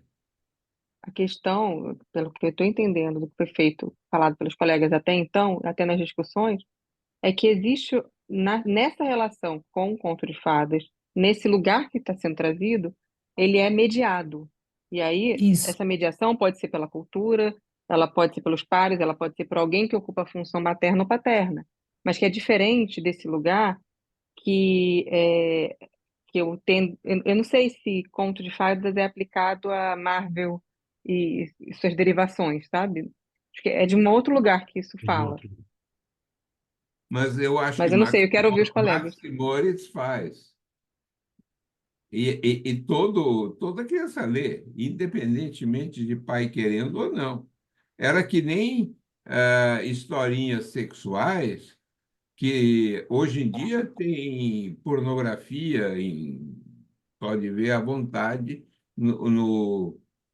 na web. Tá aí, tá cheio. Na minha Bom, época, tinha aquele famoso desenhista que desenhava e que circulava esses papéis. Então, essa era a grande aula de sexualidade que a gente tinha. Eu me esqueço do desenhista, se alguém lembrar, seria legal. E outro dia publicaram um livro sobre os desenhos dele, né? Acho que toda uma geração antiga, e eu me considero parte dela, foi introduzida a questões sexuais por essas imagens, esses desenhos, muito simples, mas era um barato. Aquilo circulava na escola, era quase. Você tem uma que eu não tenho, eu quase fazia troca para ver o que um tem e que outro não tem, né? Mas Fala. tem uma questão interessante nessa cena toda. Primeiro, o que a Paula colocou, essa modernidade, Superman, a Marvel, esse universo todo, eles não são classificados como contos de fada, porque Uhum. os contos de fada, até eu coloquei a questão que são tradicionais. Eles são transmitidos, e por serem transmitidos oralmente, eles carregam da subjetividade. Então, eles não foram construídos. A gente pega agora Deadpool. Deadpool é um anti-herói, fala palavrão, Uhum. agride, mata. Então, assim, isso é fruto de uma geração, é de um momento, de um zeitgeist, né? O espírito da época está fazendo isso. Mas, assim, Uhum. isso não é conto de fada. Peter Pan não é conto de fada, apesar de ter todo um caminho, porque foi construído por alguém. Alguém escreveu. Ah, mas os outros não foram os irmãos Green que fizeram? Não, eles coletaram. Veio por oralidade, por isso carrega de toda essa humanidade. Por isso que eu disse essa questão de que nós nascemos, de certa forma, banhados pelas histórias do conto de fada, porque elas nos antecedem e elas estão contidas no nosso id, né? A nossa psique, quando ela vai se formando, há algo disso. Quer dizer, eu preciso despertá-lo. Da agressividade eu já tenho também, do sadismo, né? Batem-se numa criança, texto Freud. Quando eu vejo uma criança espancada, quem espanca a criança? Eu espanco, alguém espanca, eu sou essa criança. Quer dizer, toda essa discussão do sadomasoquismo. Esse é um ponto. Um outro ponto que eu acho que é bem relevante, Alan, colocar, é aquilo que quando a Ana Freud está escrevendo sobre fantasia, se coloca a seguinte questão: o ato de fantasiar, da criança. Qual é a diferença entre isso e a psicose? Eu não posso correr o risco de legitimar a fantasia de uma criança e ela, na verdade, está desencadeando psicose. Ela diz assim, não, porque a criança que fantasia sabe que aquilo é fantasia. Ela não, o menino brinca de Superman, mas ele não pula da árvore para voar. Você chega para uma criança e desafia ela e fala assim, mas você não é Superman? Eu falo assim, mas é de brinquedo. A própria criança traz isso. Então, a própria criança dá conta de entender que é um faz de conta. Aí, essas cenas horríveis, né? De assassinos, serial killers. A gente está falando de perversos, né? De pessoas que incapazes de subjetivação, de amar, de aderir. A gente está falando de um grupo que adoece e se torna e não está nesse lugar daquele que consegue elaborar, que consegue trazer dessa subjetivação. É de uma outra cena. Então, assim, a gente não.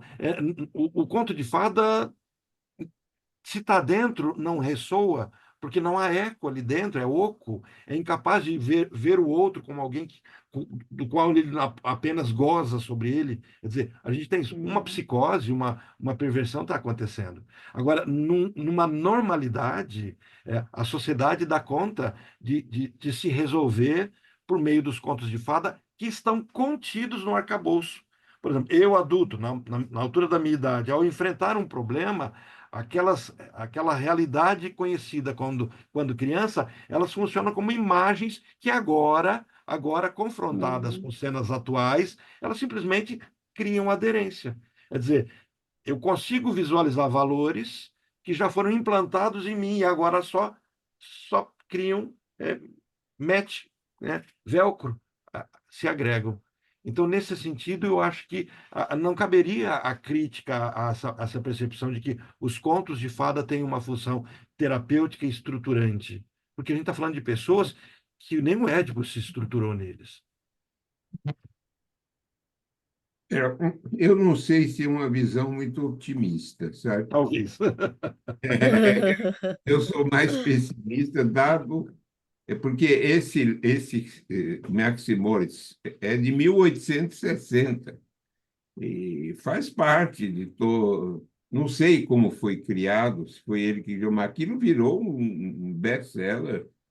Mas tem o joguinho, O alemãozinho ariano aquele leu joguinho aquilo, hein? Carmageddon, onde, Aham. onde você ganha ponto matando velhinha, atirando nas pessoas no meio da rua.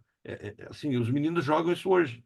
E aí tem uma polêmica enorme, né? Isso influencia. Os meninos que mataram no Columbine, né, nos Estados Unidos, eles estavam imitando Matrix, né? Mas aí está Então, a é questão: verdade. quantos assistiram Matrix e não tiveram nenhum problema, né?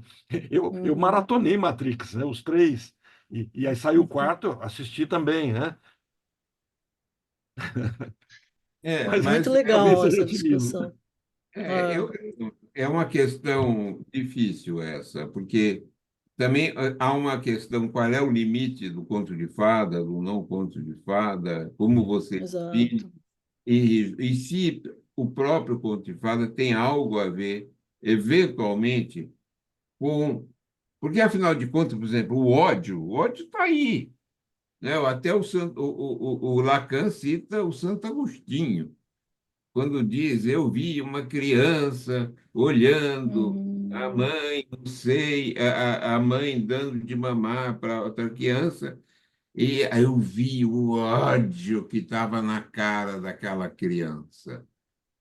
E aí ele diz: bom, o Lacan faz a interpretação, não é o seio, ele não precisa o seio. É que ele vê lá uma ideia de totalidade, é de Isso, superar completou. a descontinuidade e ver lá a Uhum. totalidade. E essa é a questão que o Bataille coloca, dos excessos. E Uhum. aí os excessos encontram o seu lugar de expressão, né? Então, vai depender como a singularidade de cada criança, porque é quase está dizendo, ah, essas fábulas ou esses contos, eles têm um efeito positivo de adaptar a sociedade, criar a boa sociedade, Não. ah, que considera o seu próximo, etc. Não, pode Não. ser que crie o pior, eu tenho a impressão. Essa é a questão, né? Porque Mas as fábulas têm essa função, as fábulas. Os contos de fada, eles têm a função de catarse, de elaboração. De jogar. Uhum. Ali, aquilo que está dentro de mim, que não está sendo julgado por questões morais, mas precisa escapar. Eu tenho raiva do meu pai. Questão edipiana, tenho raiva do meu pai. Mas eu não posso vivenciar essa raiva. Ela se desloca para outras coisas, formações reativas, etc. Mas quando eu escuto o conto de fada João e Maria, onde o pai põe para fora as crianças, e eu falo, que pai monstruoso, como é que esse pai, não é o meu pai, é aquele pai, ó, o Santo Agostinho está na história também, né, nessa projeção, aquele Desloca, pai né? no Cristo. Desfoca. Eu desloco, aí Uhum. eu estou livre para sentir toda a raiva Claro, daquele claro. pai. Uhum.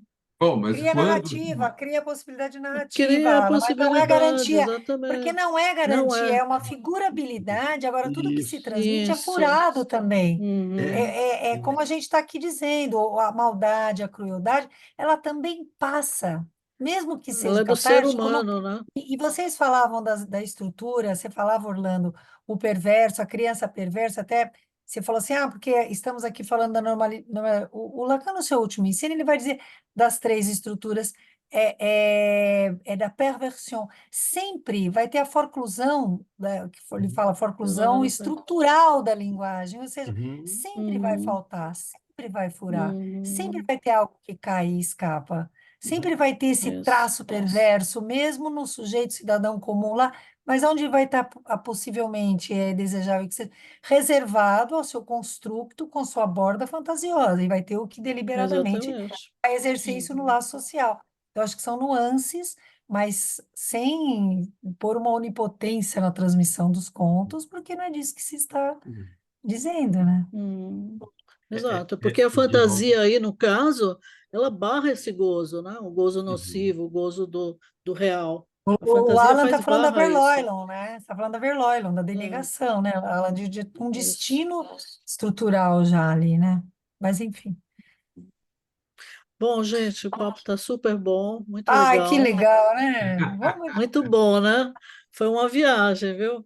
eu Muito só Primorosa. quis bom. trazer o contraponto. Não, foi maravilhoso, foi Maravilhoso, importante, foi Claro. importante. maravilhoso. É, e você que trouxe o Porque Alan Poe, O Alan é o porque que cada um vai fazer com isso, afinal de com contas, né? isso, exato, é verdade, né? E você trouxe o Edgar Allan Poe, os contos dele são daí para Ah, pior. Tem Edgar Allan cada um pior Poe. do que o outro, né? Mas você vê da importância, né, que hoje em dia essa superproteção da criança acaba tendo, essa superproteção acaba deixando eles meio, né, Graça, posso falar esvaziados, uma né? coisa? Eu não E resisto. Posso falar retirar. uma coisa? O Orlando falou dessa pasteurização, que vai articular com o que o Alan está dizendo.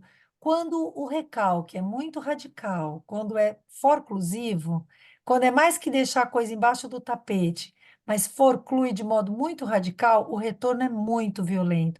Então, eu acho que Sim. fiquemos atentos, Orlando, que quando fica essa pasteurização e Uhum, esses monstros não aparecem uhum. figurados, a coisa, não sei se dá para ser muito otimista, né? Não, Enfim. aí não. Volta no Enquanto, Na real. Verdade, verdade, né? aí retorno do Volta no real, real, exato, é o é, retorno retoma da no volta no real, real. guerra, é o retorno da Isso. guerra. exatamente.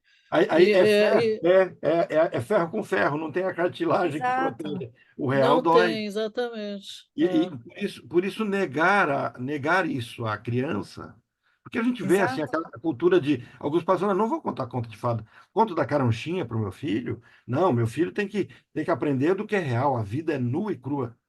Não, a criança Uhum, precisa disso, porque precisa. quando ela enfrentar a vida, o real dói, o real é Agora, se as narrativas ficam muito pasteurizadas, higienistas, aí é pior, né? sim. Enfim. Sim, sim, claro, claro. Bom, gente boa, eu acho que é isso. Obrigada, Orlando, de coração. Eu aqui A agradeço, gente, foi um prazer a estar com gente se vocês, uma encontra delícia. lá, né? Ele tem um curso sobre contos de fadas, muito legal, Quem? na plataforma dele, o Orlando.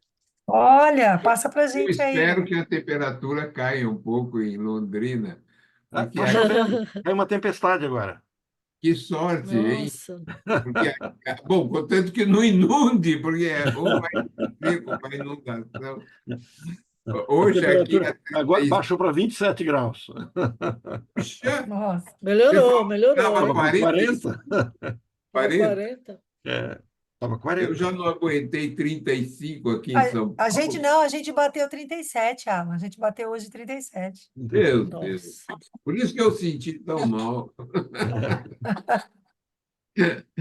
Tchau, Bom, gente. então tá. Tchau, gente. Obrigada mais uma vez, participação de vocês. A gente Foi que brilhante o agradece. Obrigada, encontro. Plano. Tchau, Vamos agora obrigada. Parabéns. pensar. Tchau. Obrigada, Célia. Um abraço. Obrigado Obrigada, pelo boa noite e convite, parabéns. graças. Obrigada a todos vocês.